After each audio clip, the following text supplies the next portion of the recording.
when the horizon became love, a love story.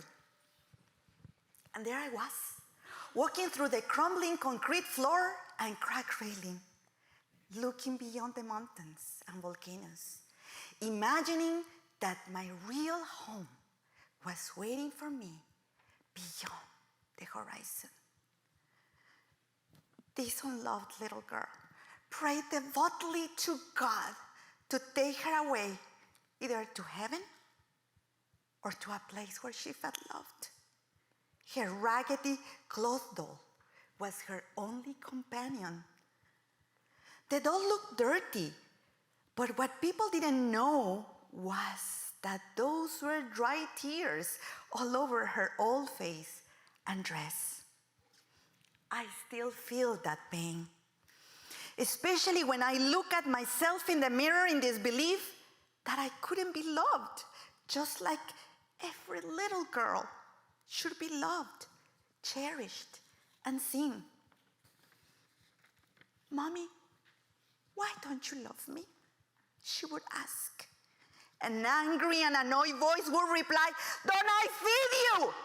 Don't you have a roof over your head?" And I would answer, "Yes, you do. But why don't you love me like you love my brother and my sister?"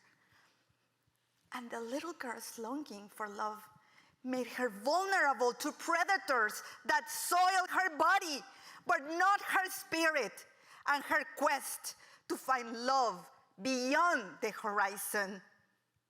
Love must be in a different place, she thought, and she felt deeply that the horizon was calling her. She looked everywhere, but her empty heart couldn't find that magic love in the neighbors, at church, with teachers, or any adult that seemed approachable. Am I so unlovable that the adults around me think that I am ugly, insignificant, and annoying? She will wonder. So she will sing and dance, speak in public and perform, longing to be seen or to find that one person that will love her deeply and will see beyond her crooked teeth, messy hair, and worn-out shoes. It was so hard, especially when teachers would ask, "Do you have a mother? Tell your mother to fix you up better next time." The talent wasn't enough at times. A neglected child screams of abandonment even if that child has practiced to pretend that her life looked differently to what it really was. Maybe, I won't call it pretend. Maybe I will call it a quest for love. So my quest to be loved was so intense that the sky seemed to invite me to keep on looking, to not give up, to not stay still, to continue looking for love beyond the horizon. She knew her mother was suffering, and the pain wouldn't let her mother see who the little girl was, who I am. Her mother wasn't able to see beyond the trauma inflicted to her and her children by her husband. He wouldn't only steal their food, their purity, their innocence. He also stole their peace. What I didn't know back then was that my mother also lacked love from her parents and her family growing up, and that my father stole her virginity in a fatal afternoon. That forced her to marry him in the middle of a society that valued women for their purity and virtue, regardless of the circumstances. So there it was. This little girl was too much to take in. She would ask too many questions, too many words. I was too much, at least for a mother's wounded heart. The little girl once heard the story of our blessed Virgin Mary, appearing to this orphan nun who asked the Virgin to mother her. So the little girl thought, I'm gonna write poems, and I'm gonna sing songs, and I'm gonna visit all the altars where she would plead to the statue or Blessed Mother to please mother her too, to give her a sign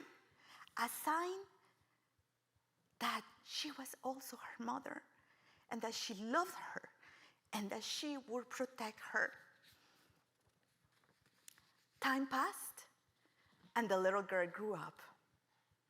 But I still feel and see this little girl, especially in moments when she needs a mother's hug or I need a comforting embrace.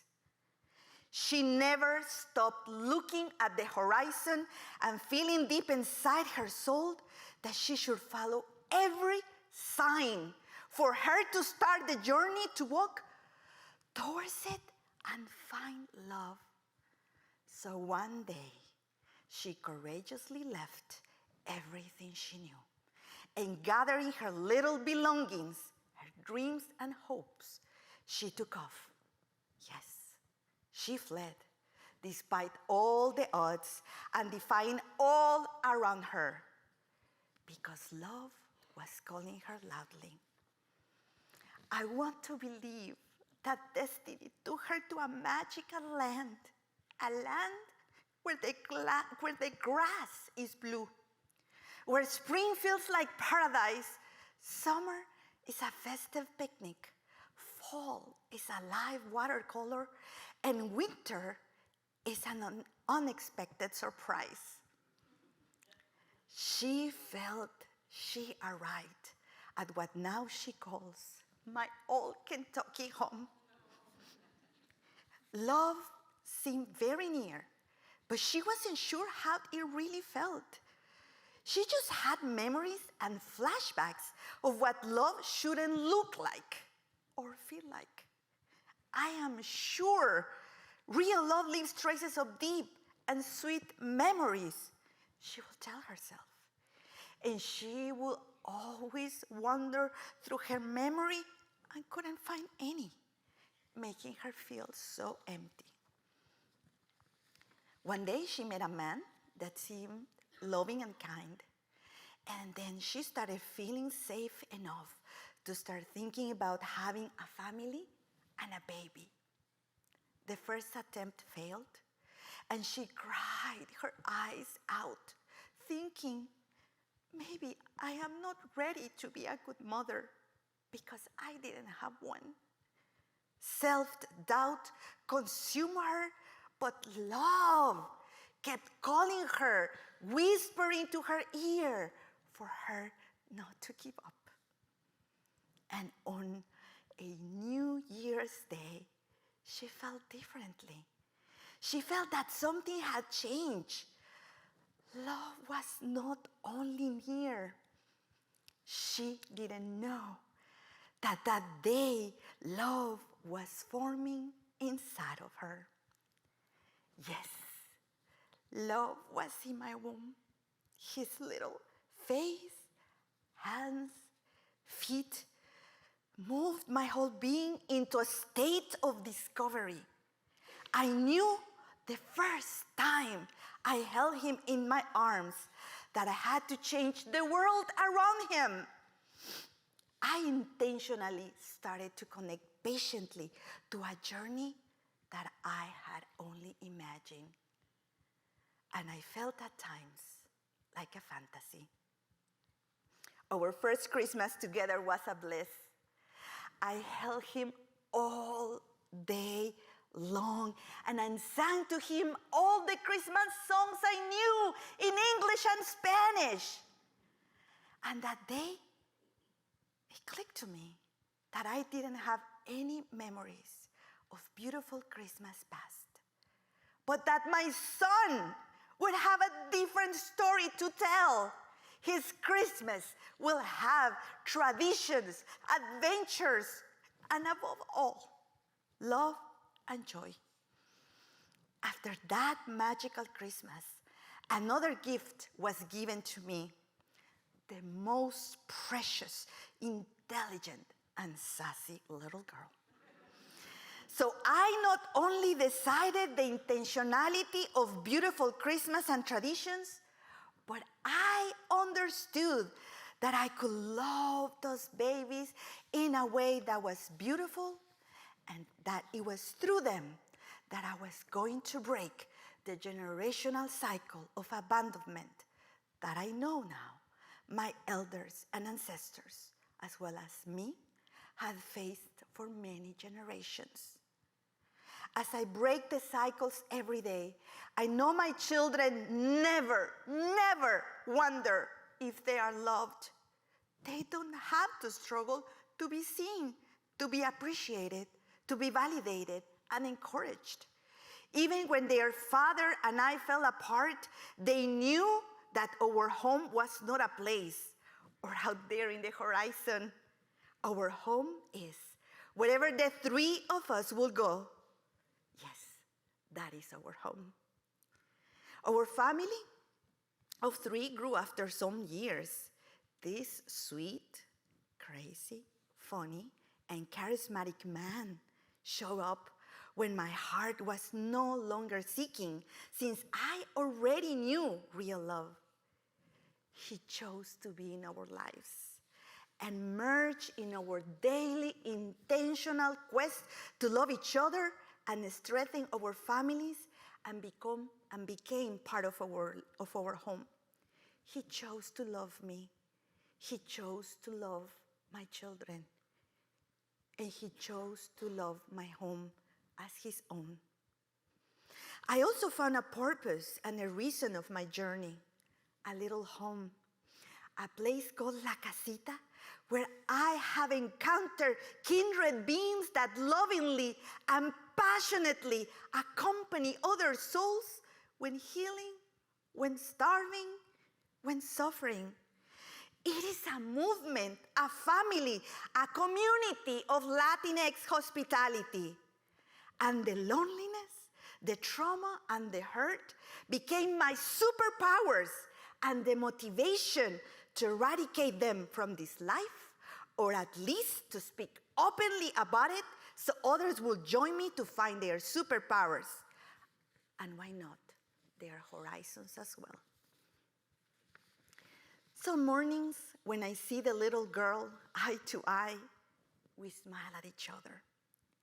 We sometimes cry, not because we are suffering, but because our pain is so deep that the hurt haunts us at times. We continue telling each other that we are no longer longing or dreaming of something that seemed impossible, but that our quest to find love has come to an end. No more crying ourselves to sleep. No more wondering the whys of not being loved or the reasons that made us unloved. No more loneliness. And not only because I became a mother 19 years ago, but because love transformed me and everything that I am. At the end, I discovered that love and the horizon have always been inside of me, that they were not a fantasy. They were my truth, and they are my truth. And that truth is that this is the story of a horizon that became love. And yes, I am witnessing it every single day, because I exist in the knowing that I am living what I was meant to be, and in the loving place where I can exist. Muchas gracias.